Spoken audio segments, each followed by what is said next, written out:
Bueno, recordemos que algunos parlamentarios de Chile Vamos están pidiendo que este proyecto pase a la Comisión Constitucional porque consideran precisamente que hay temas que requieren un quórum especial, eso lo hablamos también esta semana, y que tiene que ver con materias constitucionales porque hay una modificación y del derecho preferente de los padres se está hablando de una mera responsabilidad. Justamente para conversar sobre este proyecto estamos al teléfono con Cristóbal Aguilera, quien es abogado y director de Comunidad y Justicia. Muy buenas tardes, Cristóbal, ¿cómo está? Muy bien, muchas gracias. ¿Cómo están por allá? Muy bien, gracias por atender nuestro llamado. Entendiendo que aquí en Chile necesitamos ponernos al día con muchas cosas que hemos ratificado, como la Convención de los Derechos del Niño, y que estamos al debe con la infancia, ¿qué puede salir mal con el proyecto de ley de garantías de la niñez? ¿Por qué tenemos tantas voces críticas? Me imagino que ustedes representan esas voces críticas a este proyecto. Miren, yo creo que para entender las voces críticas hay que ver cuál es el origen del proyecto de ley, porque esto no nació en el gobierno presente, sino en el anterior. Y el gobierno anterior lo que hizo fue un diagnóstico respecto a la situación de la niñez, y que tuvo como resultado fundamental el proyecto de garantías de la niñez, pero que no se hacía cargo de uno de los defectos principales desde el punto de vista social, que era la realidad que vivía el Sename. De hecho, Exacto. Un dato clave para entender esto es, por ejemplo, que el caso de Lisset Villa, que fue el caso que hizo explotar públicamente todas las tragedias del Sename, fue posterior al ingreso del proyecto de garantías de la niñez. Entonces, el proyecto de garantías de la niñez básicamente lo que hacía era hacerse cargo de un cambio cultural, pero no hacerse cargo de la realidad social y trágica que vivían en el Sename. Y entonces, yo creo que ahí uno puede comenzar a divisar cuáles son las voces críticas, que es que, por un lado, el diagnóstico estuvo mal hecho, porque un diagnóstico social aceptado habría sido, hagámonos cargo de la situación crítica que tienen los niños vulnerables antes de propender un cambio cultural. Y que de eso, detrás de esto siempre estaba la opción del gobierno anterior de promover una garantización de los derechos o del ejercicio de los derechos de todos los niños universal, más que especializada que era de los niños que sufren vulneraciones.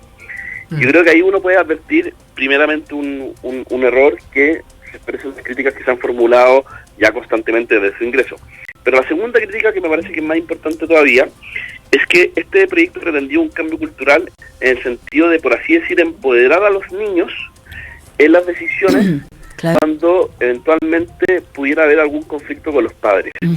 Y esto que uno podría decir, bueno, es una exageración, bueno, no es tan así, en realidad sí lo era. Si uno ve el proyecto original, el título tercero, que era el que creaba una institucionalidad nueva, que finalmente fue rechazado en la Cámara de Diputados, y por eso hoy día carece ese título que es fundamental, pero originalmente lo que hacía era dotar a la institucionalidad, que en este caso era el Ministerio de Desarrollo Social, de poder decidir cuál es la decisión correcta cuando, por ejemplo, había un conflicto de los padres con sus hijos en la elección, no sé, por ejemplo, del colegio o cosas así. De hecho, uno podría recordar una entrevista que dio la Estela Ortiz, en ese entonces, la presidenta del Consejo Nacional de la Infancia, o directora nacional, y ella decía, los padres no pueden entrometerse en la vida de los hijos, ni andar revisando los correos a los 14 años, ni andar preguntándole, por ejemplo, si están embarazadas las niñas a los 14 años, 15 años, porque eso corresponde a la intimidad del niño.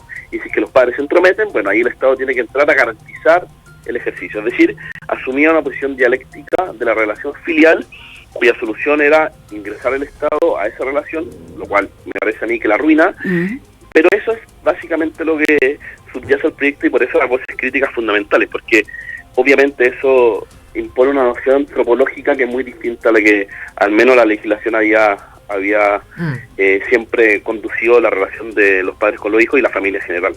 Pero se mantiene esa posición, esa dialéctica entre padres e hijos, así como tú ves el proyecto presentado hasta ahora, en general. Yo diría que el proyecto mutó mucho cuando se rechazó esa parte en la Cámara de Diputados, y yo acá sí veo un esfuerzo del gobierno por revertir eso. De hecho, a mí me parece que el trabajo que ha hecho Carol Baum en la Subsecretaría de Niñez ha sido fundamental para, por así decir, refundar este proyecto de ley y dirigirlo de una manera distinta. Yo creo que eso es muy difícil, entre otras cosas, porque tiene un vicio de origen, pero me parece que el trabajo ha sido bueno en el sentido de, por ejemplo, que la institucionalidad que se quiere crear no esté dirigida a reemplazar o usurpar el derecho de los padres a educar a sus hijos, sino a resguardar el derecho de los hijos fortaleciendo la familia.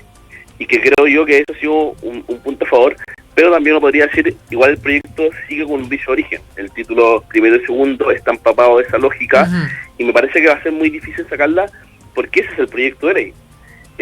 Un poco pasa lo mismo, por ejemplo, con otros proyectos de ley como el de violencia integral, que también impulsa el Ejecutivo y que fue presentado por la expresidenta, y que a pesar de los cambios que se puedan hacer, igual tiene un vicio de origen que empapa, porque esa fue la pretensión original. Entonces yo diría, bueno, se pueden hacer ciertos cambios, sí, que son importantes también, pero hay algo que permanece presente como un hecho del proyecto de ley que cambia culturalmente, a mi juicio, la manera en que la legislación siempre ha entendido.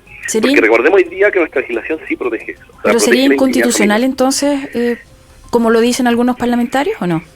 Yo creo que habría que verlo caso a caso, porque igual en el análisis de la constitucionalidad habría que verlo caso a caso, cuáles son las normas específicas y en qué se traduce específicamente eso. Yo diría, el proyecto original lo era, a mi juicio sí lo era, porque era manifiesta la vulneración al derecho de los padres a educar a sus hijos. Ahora me parece un poco más tenue por lo que ocurrió en la Cámara de Diputados, porque se rechazó el título tercero, y recordemos que eso fue un rechazo incluso con votos de la democracia cristiana, porque ellos, en fin, a pesar de estar en la misma coalición, comprendieron que eso era, o sea, no llevaba a ninguna parte. Pero ahora, si quisiéramos hablar de la constitucionalidad, tal vez tendría que escoger con más pinzas la discusión, porque al final la valoración de la constitucionalidad es sobre normas específicas, no sobre la intención del proyecto de ley en general. Claro. Entonces, pero yo por eso, de hecho, lo que estoy esperando ahora es que se vote en general y veamos la discusión en particular, porque ahí es el análisis particular en donde nosotros vamos a poder ir viendo específicamente las normas y su alcance, que eso es lo importante. Estamos hablando con... Perdón. Sí. Reiteramos que estamos hablando con Cristóbal Aguilera, quien es director de Comunidad de Justicia y es abogado y es analista legislativo, así que sobre este proyecto de ley de garantías de la niñez es una información, es una materia sobre la cual él ha estado al tanto desde ya varios años. Cristóbal, por ejemplo, analicemos en concreto lo que sigue en el proyecto en el artículo 10, interés superior del niño.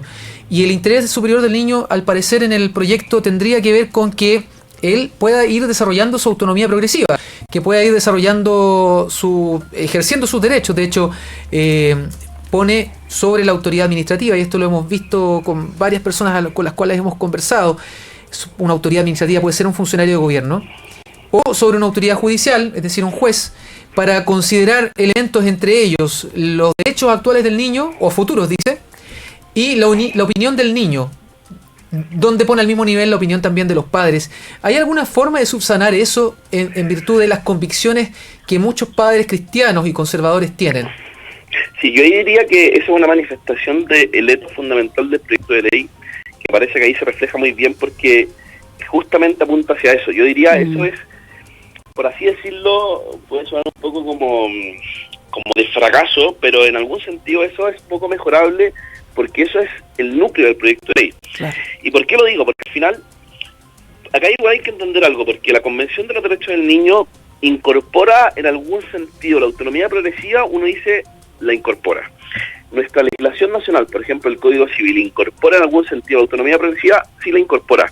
¿Por qué? Porque la autonomía progresiva igual se puede entender de manera positiva y de manera complementaria o de manera que se interprete conforme al derecho de los padres a educar a sus hijos. De hecho, por ejemplo, el Código Civil dispone que los padres tienen que guiar, educar y formar a los hijos de modo conforme a la evolución de sus facultades, pero a su vez dispone que los hijos le den respeto y obediencia a sus padres. Es decir, eso no es incompatible, porque es evidente para los que tenemos hijos que los hijos van creciendo, van madurando, no les va dando más espacios de libertades para que ojalá cuando lleguen a la mayoría de edad puedan desplegarse de la manera más libre, responsable, educada y virtuosamente posible, pero eso a veces ni siquiera va conforme a la edad. Uno de repente le da más permiso a hijos que son menores que mayores, porque a uno finalmente es el que decide. Y esto se conecta mucho con lo que tiene que ver con ese artículo sobre el interés superior del niño, porque el interés superior del niño al final ha sido una bandera muy fuerte para impulsar, por ejemplo, el aborto o el cambio de sexo por parte de niños, porque al final, ¿qué es el interés superior del niño? Y siempre pienso que acá el interés superior del niño es, en concreto, lo que los padres prefieran en el caso de sus hijos. ¿Qué es lo que no se menciona en este proyecto? Y que eso es lo que yo creo que hay pugna. Por eso decía al principio que hay una mirada dialéctica que atraviesa el proyecto de ley y que lo que hace es manchar esa relación. O sea, al final, esto igual desconoce la realidad, porque lo que pretende el proyecto de ley es poner como un manto de duda sobre si los padres realizan bien o no su pega, y por eso el Estado tiene que entrar a evaluar eso. Pero eso no tiene que ser así. Al final el Estado tiene que fortalecer la familia, y para fortalecer la familia tiene que alejarse de la familia, no incorporarse a la familia, tiene que resguardar su autonomía, el derecho de los padres, para que ellos mismos en el ejercicio puedan realizar una labor educativa conforme a sus convicciones morales y religiosas, pero cuando se entromete, es decir, cuando el derecho invade la relación filial, eso se estropea. De hecho, un autor que se llama Chesterton siempre decía, como yo prefiero que los padres se equivoquen en cuestiones básicas como enseñarle a sonar la nariz, o caminar, o escribir letras, a que el Estado se entrometa, porque si el Estado se entromete, si la burocracia se entromete, finalmente arruina la relación.